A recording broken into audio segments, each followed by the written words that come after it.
Hey guys, second match, well, of the day, I guess. Um, in reference, it doesn't make much sense, but anyways, we're still trying the 2C build here, 2TC build. It was on King of the Hill. Um, Kind of an interesting hill. We had like a big open side on our side. This side is completely, basically shut off. We'll just go to our vision. He does have a safe back goal, so this is a good example of when if we had rushed, it would have gone poorly. I mean, we're outside of his range, but it's a really long run time around the back here. They usually don't work as well when they're all the way around the back of the TC because you got to route over and around. But it was outside of his TC range, so I guess it would have been still technically possible. We drop our TC on this gold. Thankfully, there's a little bit of wood right here as well. We're dropping our gur on the main wood line. We collected 50 wood from this tree, and we're gonna collect 50 gold so we can age up, or not age up, so we can wheelbarrow and wheelbarrow and wheelbarrow. So wheelbarrow's a little bit late on the timing. Probably screwing around with the con. But yeah, I mean, this wheelbarrow should have been going up, yeah, about 10 seconds ago. So finally it's starting to click up the wheelbarrow. And we're going to collect up to 200 gold. And we're just kind of scouting around this side of the map. Let's check out where am I? He just started scouting, actually. So he was way late on his scouting. Um, and surprising, because further up later on in the game, there's a couple sheep he picks up here. So I guess he just must have just ran by him just barely. And he's just kind of slow ticking up with gold, slow ticking up with wood. So it's kind of a stable build. It's like more of a fast castle build, is what he's doing. We've gone around that side of the map and we picked up 4 sheep. So we're dropping them off and we're going to start scouting the other side. Wheelbarrow's almost finished and we're still producing villagers. We do have enough gold, so we're pulling all of our villagers onto food. Now we got 11 on the food. And we're going to start rallying villagers onto wood here shortly, I would imagine. A little bit of a mess up here. I missed this sheep. Um, I don't know what I was doing. I think I was texting, to be honest. But I see him here. It sucks I dropped this speed boost because I totally could have used it to steal these 4 sheep later. So a really big mistake. I garrison everyone here, and he has actually a pretty good reaction time here, and he's able to save his scout. He's got 13 life. You'd think you'd be able to kill that as the Mongol Khan, but nope.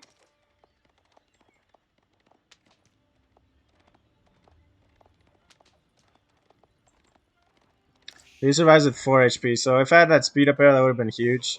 And he's ends up picking up 2 more sheep, so it would have been really big. I would have had 6 more sheep to this 3. I would have been able to pick up pretty much the entire sheep.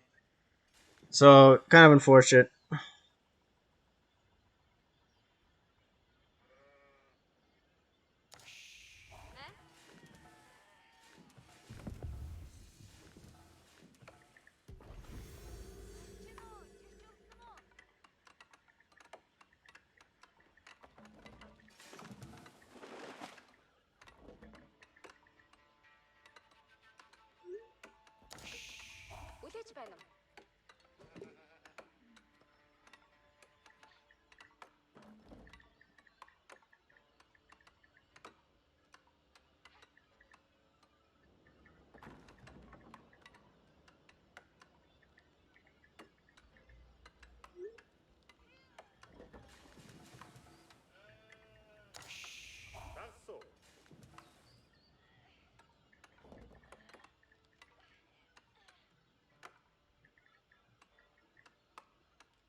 Sorry about that. Texting again. So had enough for aging up. We're gonna age up with just we were aging up with 3, but I felt like I was a little slow on my wood income for the second TC, so we decided to just go with 2 guys, 4 on food, so we can always maintain constant villager production. And yeah, we got 12 on wood.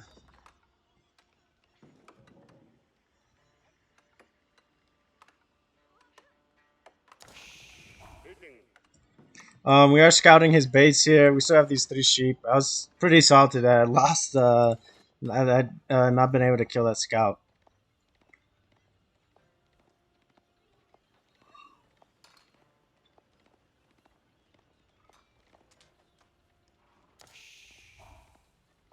So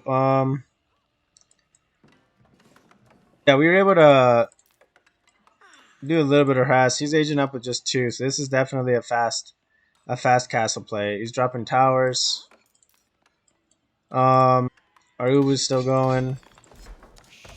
On terms of upgraded wheelbarrow, it's increases villagers' capacity by another 2, an additional 2. I don't think it's worth the 200 stone ever.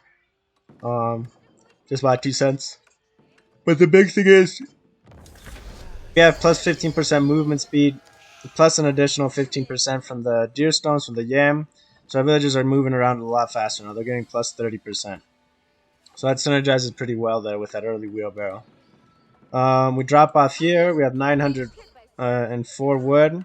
So it's nice. We're going to tap up with 8 villagers here on this town center. And we're going to rotate our build a little bit here. Going hard into food. And 5 guys on gold for a kind of stable build for cool kind of amount of villages on gold for age up time. Resource wise, he's pretty heavy on gold. He might be going for upgrades. We'll kind of watch out his screen real quick here in the upgrades panel and see if he gets any. But he's got a solid amount on wood here with 8, but it looks like he's got 11 on food, so that's still a pretty. Actually the 6 here on gold, it seems to me like an overcommit. Especially since he's got 400 gold in the bank. But we'll see what he does. Me, on the other hand, I have 9 on wood. I shift my wood line from this front wood. I can kind of use this to buffer as well to this back. And I want to go up to around 10-15-ish so I could be constantly cranking out infrastructure. And we're rallying still on the food here. There was this kind of slight painful transition in terms of food, but we were still cranking out villagers. We weren't denying any villager production, and we had plenty of food here to keep it up. So we're going to drop this tower, and then drop this gird and start collecting these deer. I could have pulled 2 and started sniping these deer 100%. This is like a perfect little bunch of deer to start killing. And I was doing other things, unfortunately. We're going to scare off these deer probably. So, unfortunate, but that's okay. On the plus side, my villagers are going to be moving pretty quick. So we're dropping 1 stable. From the last matches I've played, I felt like stable was the one thing I needed to get out earlier. You can see that he's almost ready to go to castle. I'm nowhere near. I'm just booming up. We're still dropping villagers onto wood here. We have 1 villager kind of dedicated to right now. At the same time, these 5 villagers have more than enough production for our gold to age up.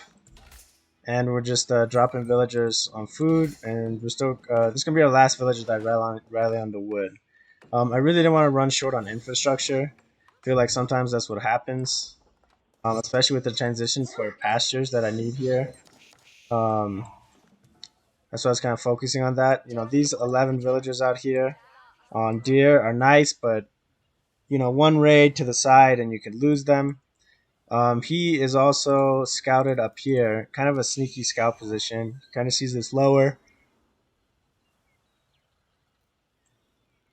A good, I don't know, quarter of the top half, and he's kind of hidden in the corner. So he's aged up, age 3 now, 9.5 minute mark. At which point I was a little worried, for sure. I was definitely a little bit worried, because that means knights are coming out. I was looking at making double horsemen, but I kind of hesitated. I wasn't sure if I should or not. And I think it was actually the right call to make double horseman. Because you don't know if he's going archers, longbows, you know. I mean, he did go Abbey of Kings, so I kind of figured he wasn't going longbows. But I don't know. In general, I feel like horseman is a good drop. We have our blacksmith. We're not upgrading anything, so there's definitely some mismanagement going on there. But we are dropping 4 pastures now. So in terms of our food eco here, this is going to really help stabilize that a lot. We kind of scout out here and we see a knight's coming. So I'm assuming he's going to have more knights coming out. We'll go to my vision. I can see he's got double stable. I didn't know if that was the entirety of his production, but it was definitely, it was. Now he's dropping monks as well, so he's going to get a bunch of relic pickups, which is going to help him for late game. Over here on the side, my Khan is just kind of scouting here, so I would have a bit of a heads up if they raided to this side. Even though I had that heads up, I still kind of messed up. He's going to protect this relic while he picks up. I could have denied with these horsemen, I guess, if I made him, but I went for the age up to keep up with him. So I'm tapping up now. I pulled some of my food villagers as well. We got 11 tapping up with the step readout, and we are producing villagers here. We're a little bit low on our food, as you can see. We're at 39. Hopefully we don't get too much idle time on this TC. And we are getting a pretty decent amount of idle time here. So that's definitely a thing I have to start keeping track of better with these 2 TC builds. Is really maintaining these TCs busy. You know, this TC lost about 10 seconds. It's about a half a villager. That's pretty big, especially since he's also got 2 TCs, but he's only using 1 right now too. So he's kind of doing the same mistake that I was. My Kane is able to kind of do a little bit of harass here. After I spotted him, he chased me, and now he's going to loop around the side. We had an army kind of massing up down here. I wanted to go for a raid on the side here to see what I could see. I definitely should have just rallied on that relic. It would have been smarter. And then here's a little bit unfortunate. We have 11 villagers. He starts attacking us, and garrison. I don't know why these guys didn't want to garrison this guy into there, but whatever. Gonna start taking us out, but we are aged up, and we are double producing knights. So we're able to get 6 double produced knights out, which is really nice, or 8, I guess. So it's 2, 4, 6, and then we can get an 8th one out. We also have 5 stables now. We're dropping our prayer tent. We have 1 relic on this side that was still obtainable. That relic could have been gotten as well. If I had killed that monk, I probably could have picked that up later. But now we're coming in for a raid. I know he had his gold down here, so I felt like that was a weak point to hit. This ballista tower has been upgrading, and he's not able to siege it down in time. We have a decent mass of knights here, so we're able to kill his knights, and we're going to repair this tower up. We're also bringing over the villagers that were garrison. I'm sure we're going to bring over here soon. And eco, again, idling, messing up our eco production here. So that's, these mistakes are pretty big. It's on a hotkey. It takes half a second to hit 4, Q twice. So no reason for me not to have that going. I know I'm microing down here. I get this burned down on this one house. So just kind of helping in terms of some income for us, and it always is some wasted wood for him. We're chasing away the aggression on this west side. He still has good control of this hill. But we have another massive 5 knights here. So in terms of military, we have 10 military, 11 military, and he's got 8. So 10 knights to his 8. So even though he aged up before us and was producing before us, the double production immediately puts us back into the game. Save all of our stone for that double production. We are picking up 1 relic, which was nice. We're collecting these berries. We're still finishing up these deer out here. They got a little bit of food left on them. We're not gonna get that upgrade there. Uvu is currently run out, so that's a big mistake on my part. Again, we've been over this before. You know, these stone outcroppings are really need to be start. You know, when the Uvu's down, you really gotta start pumping out that stone. So we got a nice army, 12 knights, and he's got 11. So we wanted to go forward a little bit and kind of harass, see what we could see, take a front position on this hill. I didn't want him entrenching up there. And we're bringing a scout over. This scout is going to give us a good line of sight. Oh, that he's got this knight. So he's going to try to kill our scout with this knight. We see this, so we're going to pull back our knights and pick off this one knight. Basically, he gets one hit off. So, you know, that's a good return for us. And then we see his army. I did quick pick it when I looked at it, and he's got 9. So now I can win this fight. We're gonna lose. You know, we lose the scout. That's okay because it takes the charge damage, and we're definitely losing.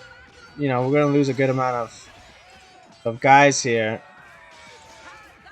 But on the plus side, I knew I had more numbers than him, so I knew I was gonna win this fight overall. I had a few more knights than him.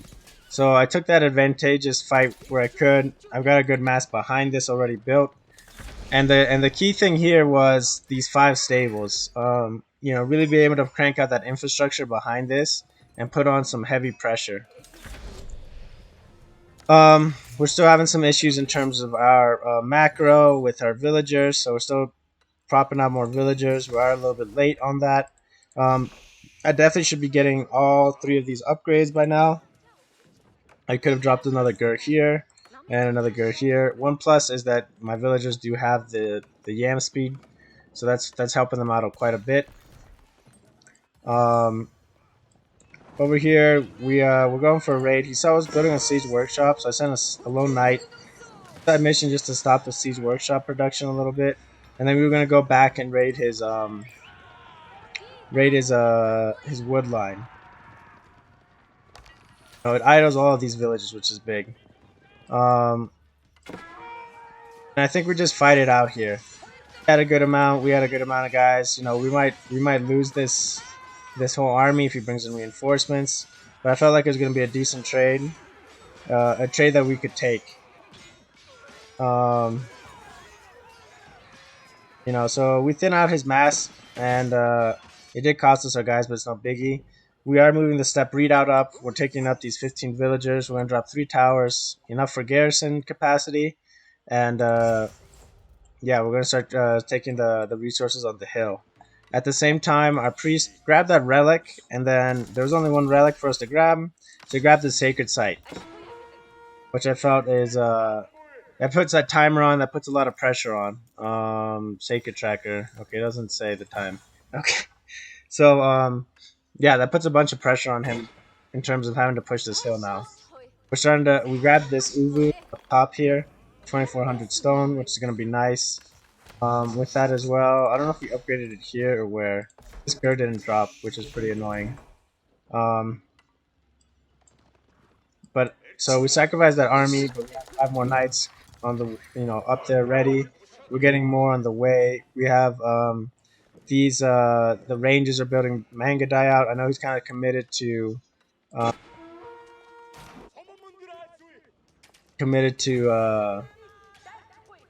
knights here. So we see he's got a bunch of villagers over here. But with just 2 knights, we're able to do some pretty good damage here. Just picking off a couple villagers, distracting him, idling this eco.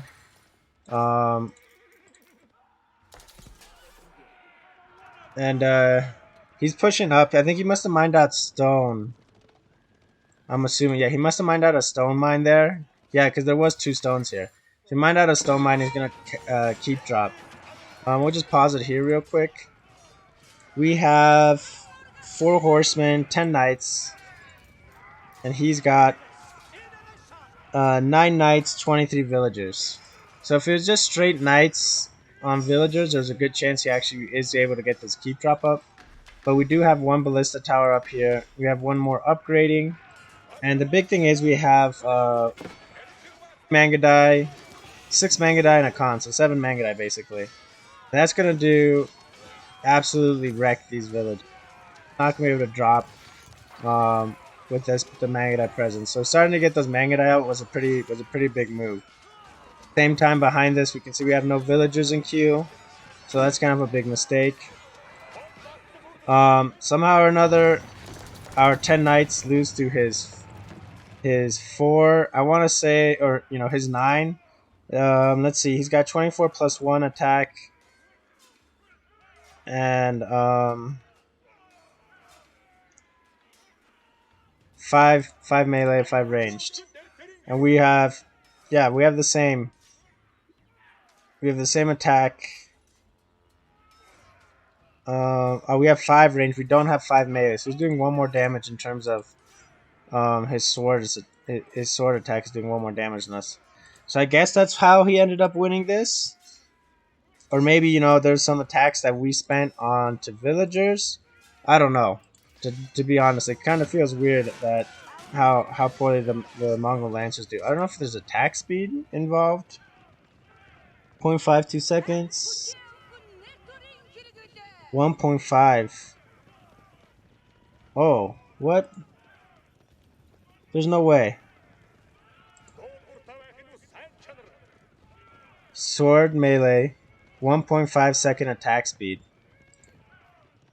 Oh, he's got the does he have the tower buff? Oh, they get the tower buff. They get 20% increase to attack speed. I wonder if that's a lingering effect. But it says 20% increase. 0.52 second attack speed. 1.5 second attack speed. I wonder if that's intentional. They attack a lot faster than us.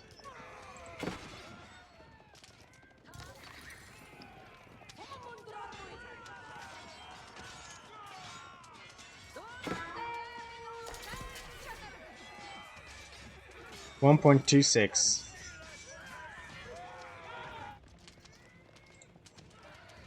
And then when they're running around 0.52.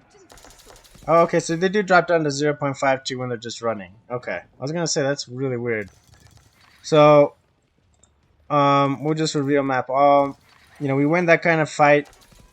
Now he loses that keep drop, which is big. He does recover most of the resources, but now he's got all of these wood villagers, and they're just gonna get destroyed by these Mangadai, and he's gonna have to bring down knights to handle this.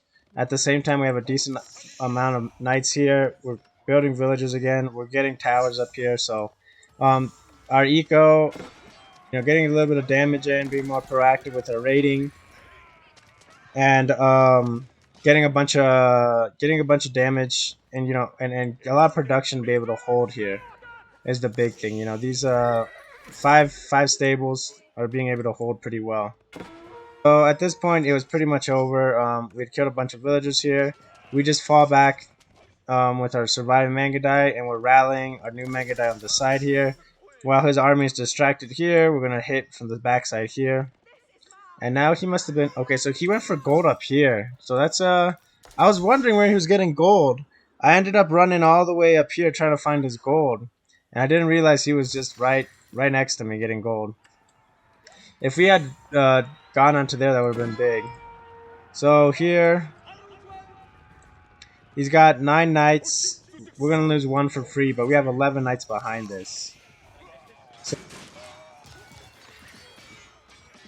he's not going to be able to push through this wall of knights. And then we have more reinforcements showing up. Behind this, we just killed all of his wood villagers. I thought he was maybe mining up there. Didn't realize he was mining up here. We're rallying more Mangadai. And at this point, we can go up and start raiding other parts. There's no sense in saying us back at this lumber camp. Our macro is looking okay. We could probably commit a few more villages on the gold. And I think with 50 villages on food, we're looking pretty good. And yeah, so we see his army kind of pushes up here. We had stopped the stone production here, and we're gonna push this front part of his base. Um, we had gone up to 17 pastures, which was nice, and it's keeping up with our 50.